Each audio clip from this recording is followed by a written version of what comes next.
Tribuners, di Kota Manado ada satu objek wisata baru yang langsung diserbu masyarakat, yakni Malalayang Beach Walk. Tribuners. Tempat wisata yang satu ini baru saja dibuka untuk umum pada Senin 17 Oktober kemarin. Meski demikian, tempat ini sudah dipadati oleh wisatawan. Tribuners. Di tempat ini mereka melakukan berbagai aktivitas, mulai dari olahraga, bersantai, ataupun sekedar berburu foto.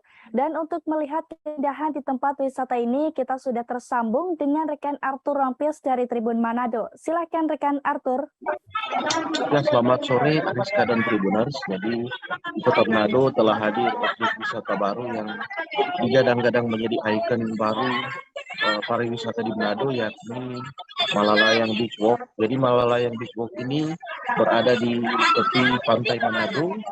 Jadi lokasinya sebenarnya belum diresmikan, belum dibuka secara resmi, tapi sudah mulai ada penjual-penjual yang ada di sana, dan juga banyak sekali warga Manado yang sudah mulai mendatangi lokasi tersebut.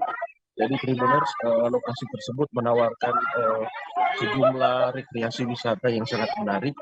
Jadi di situ ada tempat duduk, ada UMKM, ada sarana olahraga, di situ ada juga tempat untuk pentas-pentas seni, dan juga tempat bermain anak-anak, dan yang paling itu adalah lokasi foto. Jadi di situ ada banyak sekali lokasi foto yang berbagai jenis, ada yang menghadap ke pantai, ada yang ada di lantai 2, dan lain-lain. Jadi masyarakat Manado terlihat sangat antusias untuk mendatangi lokasi ini.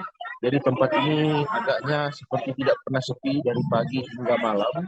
Jadi di situ dibuka sampai malam karena di situ ada lampu-lampu yang dipasang di kiri kanan jalan Malalayang itu. Demikian Aris.